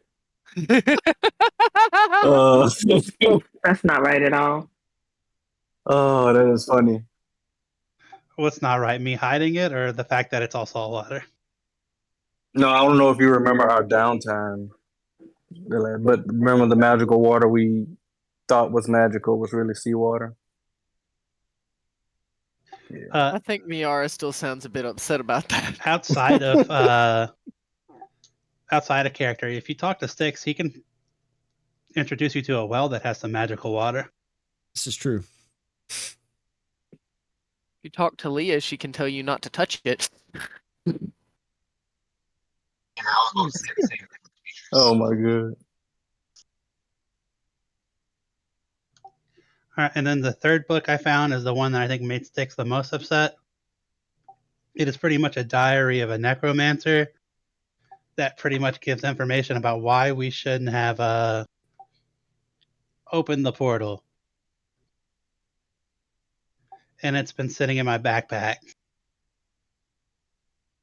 God damn it, Sticks. And I was actually going to read it on our first time we were trying to take a short rest. And But then then we we were handed attacked him a by bunch of stuff. spirits. And then, yeah, that happened the second time. So he spent all the time translating that. And It's fine. y'all can read all three of those wonderful books in the read all three of those wonderful books in the Akaluli library. So Nice. Well, you live But and you you could learn. read 2 of them in the Arcanum because he's getting rid of the third. yeah. Also, what Styx is going to provide each of you is he learned the name of each of the saints and a just small description of them. Ooh, He I is going need to that. give each of you the name, what they did. Hold on, you cut out again. Man. All right, what's the last thing you heard? Okay, so you're gonna give a small description of everyone's Corresponding saint. yeah, supposedly, yeah. Yeah, supposedly. Close enough. I'm gonna guess for some of them, but um, the little sketch that he's done of the statue as he remembers it, since they were destroyed before he could actually do all of them more than Leah's. Wait, what? You're the only one I was actually able to get a good drawing of because I had already done it for you. Your statue.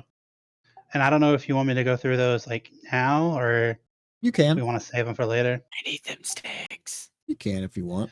All right. So there was Saint Elwyn, or maybe if I may be pronouncing them wrong if you want to go through it because I know Do you want me to these are go through it? Yeah, if you wouldn't mind. All right. Let me go pull up the Akaluli library. I did also post it in the team chat so I could read it as I was going to say it out loud if it's Oh. easier for you. Works even better. Oh, let's see. All right, so we have Saint Elwyn, who is the ranger with a heavenly bow that's able to heal. We had Sir Thaldrin, who is the magic knight with a blade that was able to poison. Lady Seraphina, who is the champion of the gods with a shield able to resist all elements. Warlock Malachi with the gift of a mask able to summon souls to aid him. Rogue Lysandra, the thief with rings of trickery and deceit. And then Bard. And then Bard Callion. Man, I'm reverbing through somebody. Oh, it's Demetrius.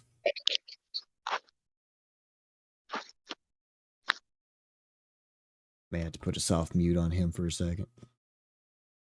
That way he did. Come on. All right. And then we had Bard Kalen with an instrument that could pierce any armor.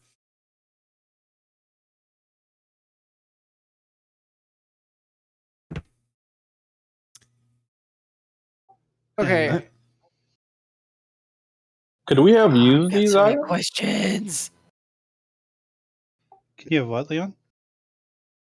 These items that they were describing the saints, right? Or the people wielding those weapons in that room where the training room. Yeah, with the broken blade, the broken bow, the shattered mask. Yeah. Yeah. Could we have like used those or taken those and like rejuvenated them to be used again? Or? It looked like just stone sculptures of them. Okay. Didn't look like anything that could have been like procured. It was just stone sculptures. Gotcha. And I learned that the Saints were actually the one that Dunk the keep. Yeah, I think so.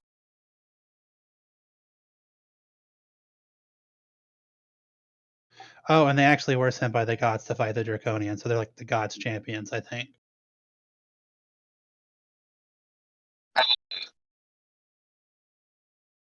And the Draconians escaped through a portal. So, one interesting thing to take a note about all this, though, is you can always go and read the book. But this necromancer was not actually part of the Draconians. This book that he wrote out. So essentially, this necromancer, which I don't remember exactly what his name was now off the top of my head, unfortunately. Nethra. Nethra. Okay. Nethra came to the keep to explore it because to him, the glistening keep was a tomb. And as a necromancer, he wanted to learn more about the spirits that resided there. So he came to this keep and began to kind of investigate it on his own accord. He walked the halls. He learned about their methods. He found the secret library and read about their lore. And so he had spent some time with the spirits, learning about this thing that they've created, that the Draconians created, called Dragon Breath, which for modern times would have been steam power. They were ahead of the curve on advancements in technology. And a lot of the keep is made off of steam power. So they called it this Dragon Breath. And as they go through and kind of look, as he goes through and he kind of looks through, he learns more about the lore. He discovers the training room. He has no idea what it is at all as he's walking around, but he thinks at first that it's kind of a shrine to these gods, as there's different symbols there, but something seems odd about it. He describes the Draconians as heartless and cruel, merciless slavers, describes their history.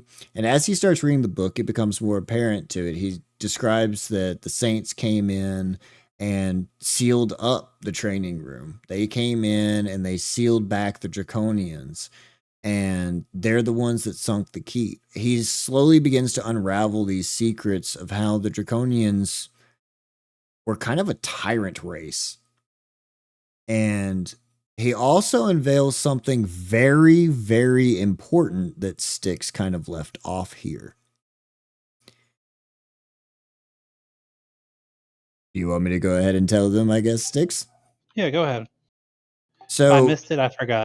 yes. In there, they describe in their lore that the Draconians were created by Terra.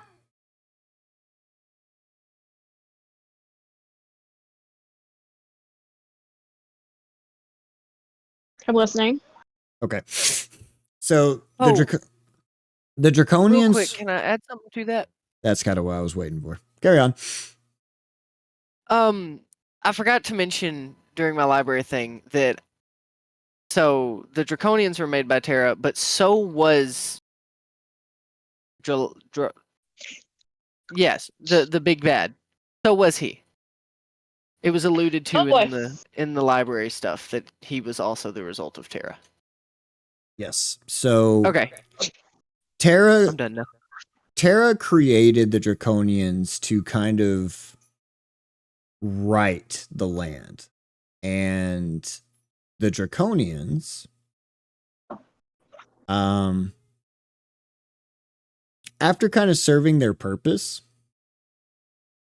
they became kind of insated with war. And Terra, seeing the error in her ways, decided to send in the saints to put a stop to it.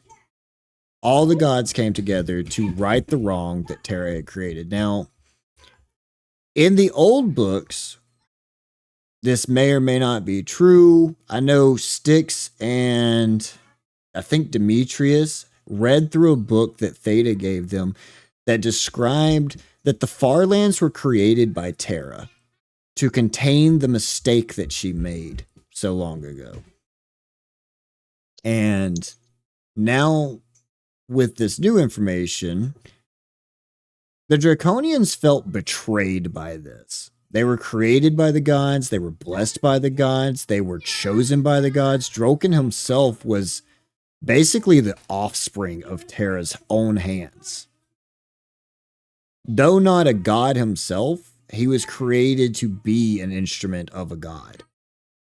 And when they became too good at their job, when they became too strong, that the gods feared them, the Draconians felt betrayed. And this kind of led to their hatred for the gods, is because they feel in their mind they should be the gods because they could kill them. In their mind, they believe that the Draconians truly believe that they could kill the gods if they had the choice.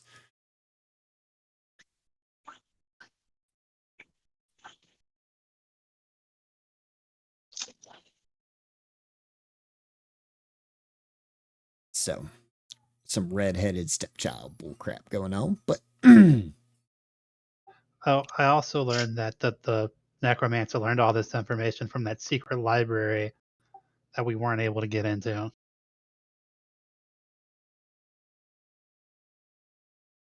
Inafera's library.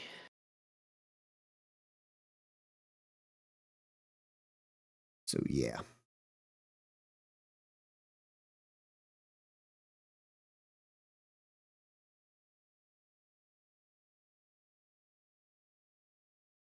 Oh, it cut out again. Okay. All right, so secret library, and then y'all cut out again. Genevera's secret library. Secret library for Genevera. Secret library for Genevera. All right, so what were y'all talking about? Something about being able to open it? What? About how No, I was- She Genevera opened it. was the one that opened the library, so we couldn't Yeah. have gotten in there before her anyway. Well, he found a way in there. Unfortunately for this poor necromancer, in the very end of his journal, he describes how the keep started to sink, and so he tries to escape, but he can't for some reason. He's just bound to the keep, and so he just has to sit there and watch as the doors close, and he slowly descends into the underwater, and just lived out his days down there until he starved. Which is why one of those corpses was a lot fresher than the others. If you remember.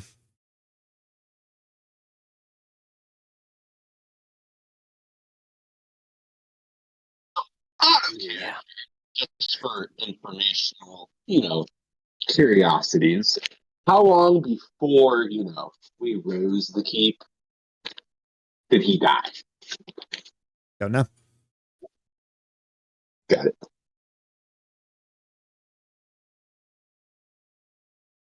Could have been hundreds of years, could have been thousands of years, who knows? He didn't date any of his stuff.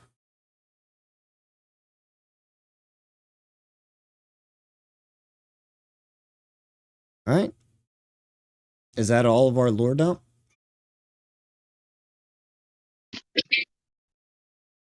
Sticks? I'm trying to decide if I want to tell the rest or not. Tell the rest. Tell the rest. Do Well, it. then I have do to it. describe it. It's going to take up more time. I don't know how long we really wanted this to go. You said that there was something that you had to tell me. I mean, we're already 2 hours in. Might as Oh, well. I get. What does it matter? So Styx has sent Hoots back to where he originally came from because he thinks at this point we haven't learned enough. And he's trying to get Omanaga to come talk to him, or at least a follower of Omanaga to come talk to him. And he's very terrified because, we just made a huge mess of things. A very big mess.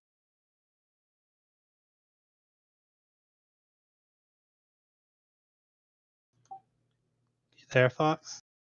Yep, still here. Okay.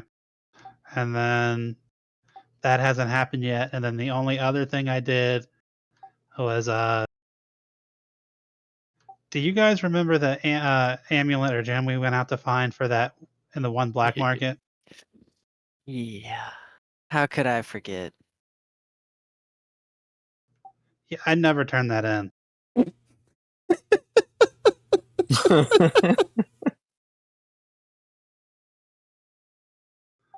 There were some souls in it, and it's been trying to kill me lately, which was the pipe that almost fell on me, the boulder.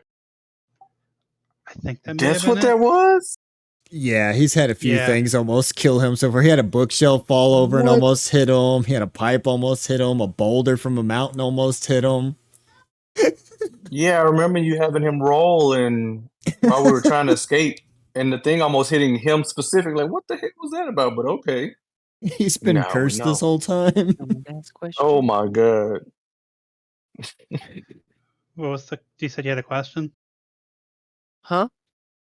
Oh, I thought you said you had a question. No, I said don't ask questions. But recently I found a way to get rid of the curse. On me? No, on my Oh, gem. I was like, I thought you said, by the way, Leah. I was like, what? No, you have somebody you can research now. I do. And instead of you guys got paid because it came out of Styx's own money, by the way. I don't even think they were going to pay Leon and Miara.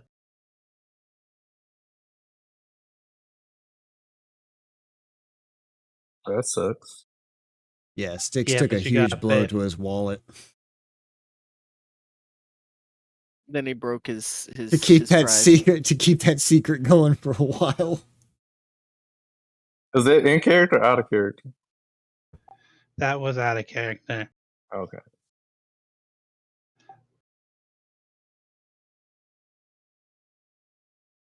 Poor Styx. Yeah.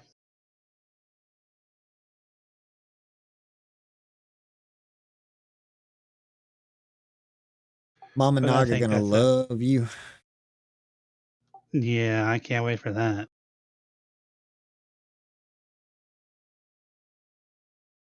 I mean, she's But, gonna like the fact that you fixed it somehow.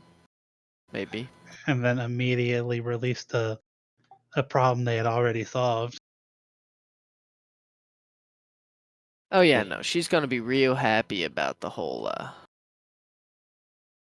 Hey man, at least it wasn't Omanaga's, mistake that got lit back on the world. It was Terra's. Yeah. Chloe, you got a lot of Yay! figuring. So also, Styx is upset because while he's been working on trying to figure out a way to stop this, everybody else has been going out and having fun and getting paid for it. I didn't Too. get paid for anything. Well, not you specifically, but You we all did get released- paid for it. How many people did you kill and probably rob their body? 3.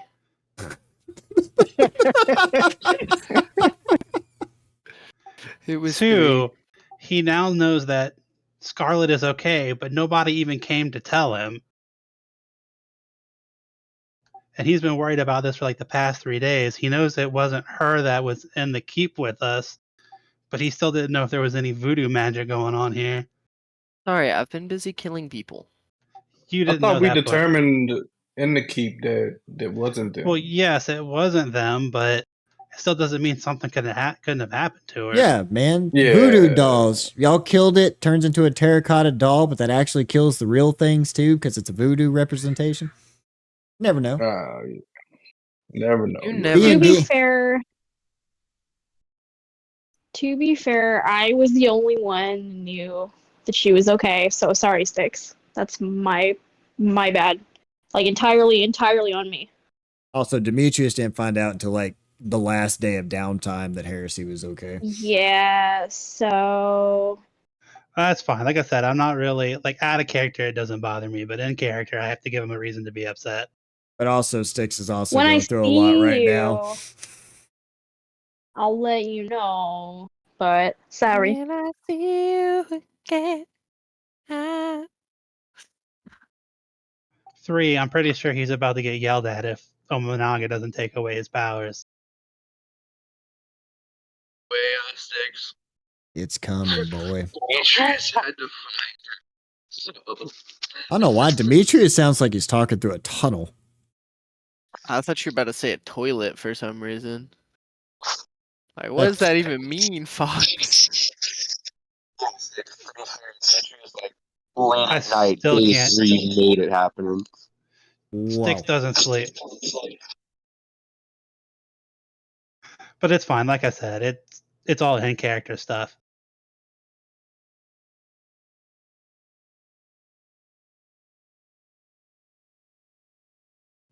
Oh, four is you guys are going out doing stuff, and he's been trying to research this big bad guy so we can fight it.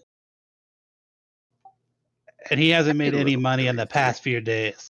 We haven't taken a single job that actually paid us, Y'all didn't even get paid for the glistening keep yet. It went straight under interrogation. which is exactly when he's probably going to make slip that he at least paid you guys for the amulet. So in character, you now know he stole the amulet. Damn. But he's so upset he doesn't realize it slipped. And then I think that's it. Character, I don't actually care. We got paid, right? Yeah, everybody got paid. Mm-hmm. All right. Man, I said we would be here for 45 minutes, and I did not realize how much lore I dumped. It was a lot. Was a The lot. answer is a lot. Yeah. All right. Well, do we have anything else to contribute, or is this good? This is good. Yeah, I think we good. I think we're good. Oh, everybody would have gotten the pictures of the Saint weapons. Saints, and then Demetrius would have also gotten the blacksmithing stuff.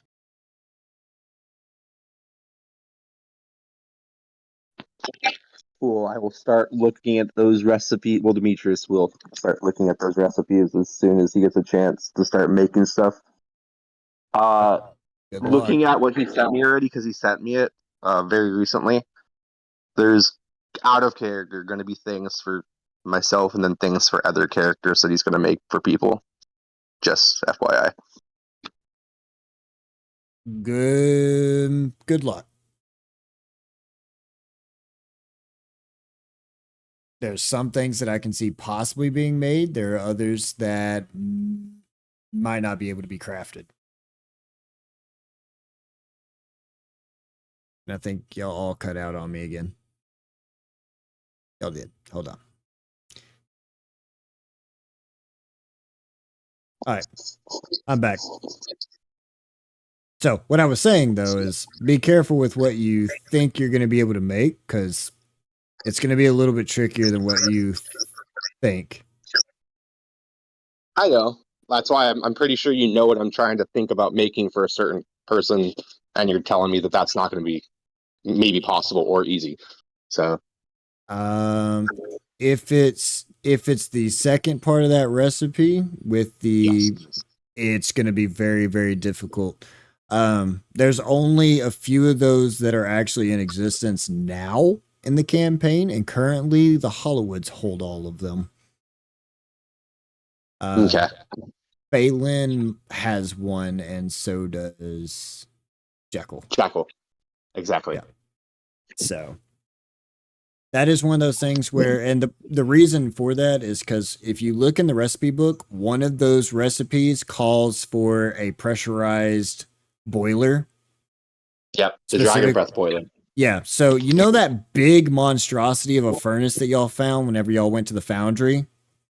I figured that's what that was when I read the recipe. That is a dragon breath boiler. So the problem is y'all currently at this stage kind of lack the expertise on how to make something like that so small and compact.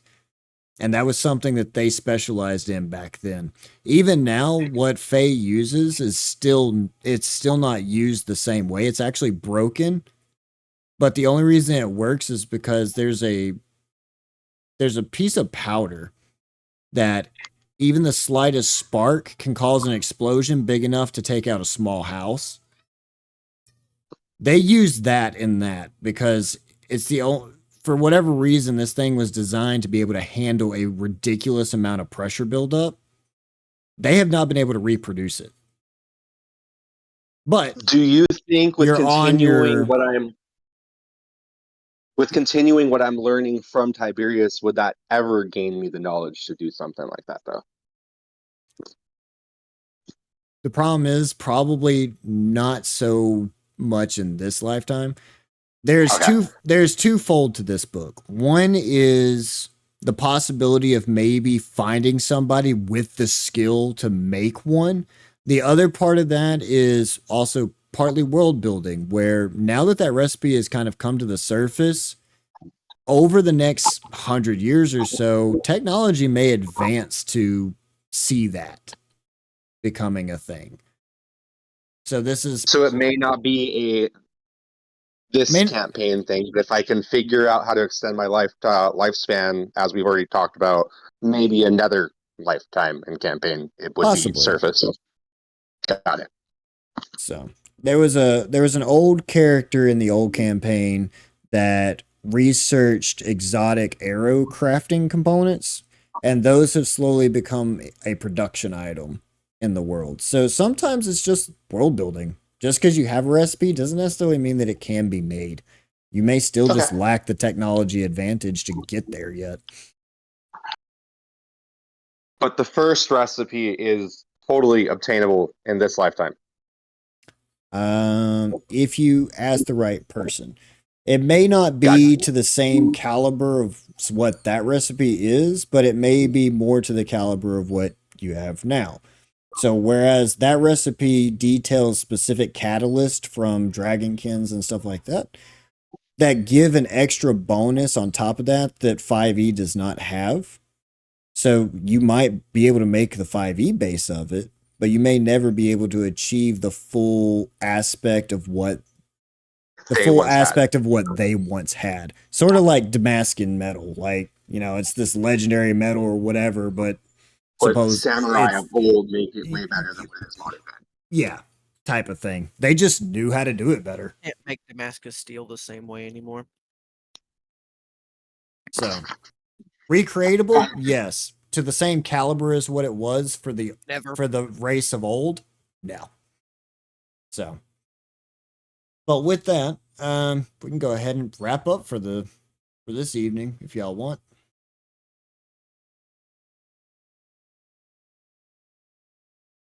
Everybody done with their downtime? Agreed. I have more research to do now. And more questions to interrogate Nip on. But pretty good. Then with that, I'm going to go ahead and wrap it up for tonight. And we'll get ready for our session coming up now that we got all of our downtime out there. And thanks again for suffering through an entire week worth of lore drops and sticking it out through the hard part of being patient for all of this. But it's going to be worth it in the end. It's going to answer a lot of questions. It's going to open a lot of questions, and it's going to keep things moving in a pretty unique direction. And so with that, we're going to go ahead and end for the evening. Thanks again for listening in, and we will see y'all next time on Magic, Mischief, and Mayhem.